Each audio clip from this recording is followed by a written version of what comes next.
अपनी last class में हमने variants of the combined series पढ़ा था, ठीक है। तो अभी हम कुछ एग्जांपल्स करेंगे। जैसे एग्जांपल है हमारे पास 2.26, ठीक है। Calculate the mean and the standard deviation for the following table giving the age distribution of 542 members. देखो, सबसे पहले हमें क्या करना है, मीन निकालना है और स्टैंडर्ड डेविएशन निकालना है for the following table giving the age distribution of 542 members का हमें एज 542 मेंबर्स का क्या मतलब है, फ्रीक्वेंसी का सम 542 है आपके पास, ठीक है। हमें मीन और स्टैंडर्ड डेविएशन निकालना है। सबसे पहले डेटा को एनालाइज करके देखो कि हम कौन कौन सा फॉर्मूला इसमें यूज़ कर सकते हैं। आपके पास मीन का भी है और स्टैंडर्ड डेविएशन का भी है। मीन के आपके पास फॉर्मूलाज आपको पता है, एक सिंपल वाला होता है। क्लास इंटरवल का केस हो तो आपके पास एफ आई एक्स वाई वो भी होता है, A plus H summation of, पता है ना, F I x I upon वो करके। और आप डेविएशन वाला फॉर्मूला भी होता है आपके पास क्लास इंटरवल के केस में, which is x bar equal to a plus H summation of F D upon n, ठीक है। आपको जो सही लगे आप वो यूज़ कर सकते हो इसमें। और सेकेंड थिंग आती है आपके पास स्टैंडर्ड डेविएशन। सबसे पहले क्वेश्चन रीड आउट करके आपके माइंड में यही चीज़ आनी चाहिए कि आपको क्या फाइंड आउट करना है और उसमें क्या फॉर्मूला यूज़ होगा। जब आपके माइंड में फॉर्मूलाज होंगे फिर आपको ये पता होगा कि टेबल में हमें कौन कौन से कॉलम्स अपने बनाने हैं, ठीक है। फॉर एग्जाम्पल आपको मीन निकालना है, तो मीन एग्जाम्पल मतलब आपको पूछा ही मीन निकालने के लिए, तो आपके पास एक्स बार का फॉर्मूला होता है A plus H summation of F D upon capital N, ठीक है। कैपिटल एन आपको पता है फ्रिक्वेंसी का सम होता है। अब देखो, सबसे पहले आपका क्या काम होगा, आपने मीन देख लिया। अब आपको देखना है कि आपको ये वैल्यूज कैसे निकालनी है। फर्स्ट कॉलम तो आपका एज जो आपको गिवन दिया होता है एज, आपके पास एक्स वैल्यूज गिवन नहीं है। तो मैंने बताया था कि क्लास इंटरवल के केस में एक्स वैल्यूज कैसे निकलती है, दोनों को सम करके 2 से डिवाइड करके। 20 + 30 divide by 2 which is 25, 30 + 40 divide by 2 35, so on to, ऐसे ही सब को करके आपके पास एक्स मिड वैल्यूज आ जाएंगी। ये फ्रीक्वेंसी एफ आपके पास गिवन है, ठीक है। अब आपका पहला काम क्या होगा, सबसे पहले ए को फाइंड आउट करना। What is a here, a is assumed mean, मतलब आर्बिट्ररी नंबर होगा आपका। तो कैसे निकालते थे ए, अगर आपको याद हो तो मैंने आपको बताया था कि हमने अपनी फ्रीक्वेंसी में देखना है कि एक ऐसा क्लास इंटरवल जिसकी हाईएस्ट फ्रीक्वेंसी होगी। तो देखो इन सब में हाईएस्ट फ्रीक्वेंसी किसकी है, 50 to 60 की, विच इज 153। तो अगर हाईएस्ट फ्रीक्वेंसी 153 है तो उसके कॉरेस्पॉन्डिंग जो एक्स की वैल्यू होगी वो हमारा कॉरेस्पॉन्डिंग मीन बन जाता है, मतलब कॉरेस्पॉन्डिंग एज्यूम्ड मीन बन जाता है, ठीक है। तो हमारे पास ए की वैल्यू, अगर किसी दो की, अगर आपको लगता है कि मतलब हाँ जिसकी हाईएस्ट फ्रीक्वेंसी होगी उसको देखना है, मतलब अगर दोनों फ्रीक्वेंसी किसी की सेम आ जाती है तो फिर आप कोई भी चूज कर सकते हो। बट आपको मेन पहले यही देखना है कि जिस भी ऑब्जर्वेशन मतलब क्लास इंटरवल की हाईएस्ट फ्रीक्वेंसी होगी तो वो उस फ्रीक्वेंसी के कॉरेस्पॉन्डिंग जो आपकी एक्स की वैल्यू होगी बेसिकली वो आपके आर्बिटरी एज्यूम मीन का काम करता है, मतलब ए का काम करता है, ठीक है। प्लस एच, एच क्या होता है, दोनों के बीच का डिफरेंस 20 to 30 दैट इज 10, सबके बीच का 10 10 है, क्लियर।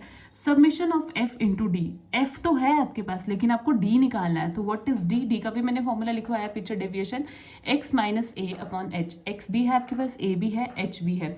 तो हम यहाँ पे एक कॉलम डी का कैलकुलेट कर देंगे, एक्स माइनस ए के आपके पास 55 अपॉन एच के आपके पास 10। तो आप यहाँ पे ए को डी को कैलकुलेट करो, देखो x 25 minus 55 upon 10 which is -3 -2 -1, ये बस इसमें वैल्यूज पुट करते जाओ रफ में और यहाँ पे कैलकुलेट करते जाओ, बन गया डी का कॉलम।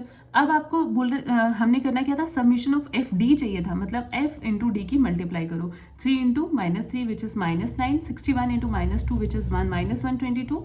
आपने ये कैलकुलेशन करनी है, ठीक है। मैं आपको बस ये क्लियर कर रही हूँ कि आपको कैलकुलेशन करनी कैसे है, ठीक है। तो बस हमारे पास कैपिटल एन की वैल्यू तो है ही,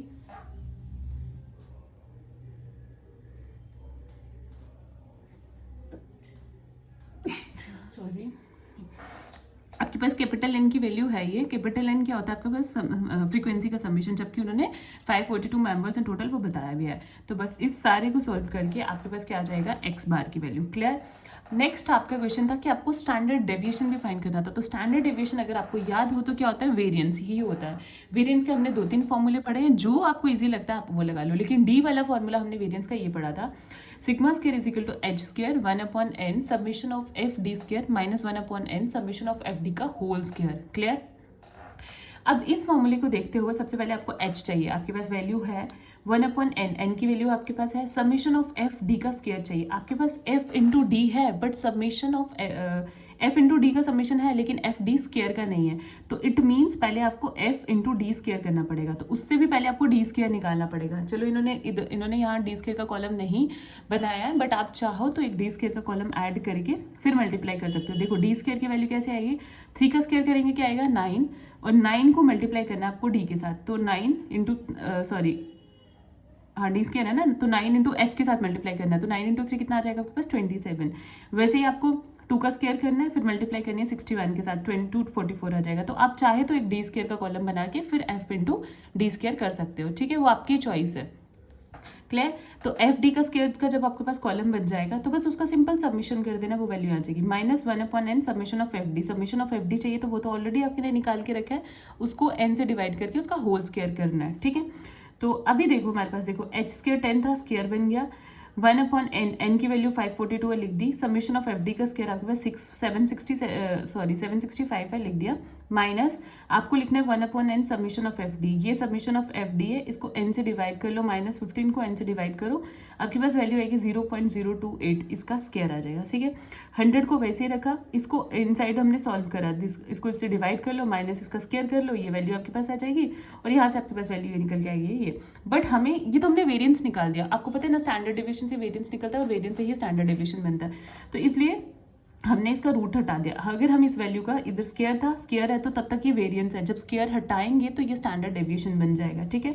तो स्क्वायर हटा दिया, sigma standard deviation, under root ये आ जाएगा, और जब हमने इस वैल्यू का रूट निकाल दिया तो वो वैल्यू हमारी स्टैंडर्ड डेविएशन बन जाती है। होपफुली आपको क्लियर हुआ होगा, अब टफ नहीं लगा होगा कि मीन निकालना है तो कॉलम कैसे सोचेंगे, कॉलम में क्या क्या करना है, ठीक है।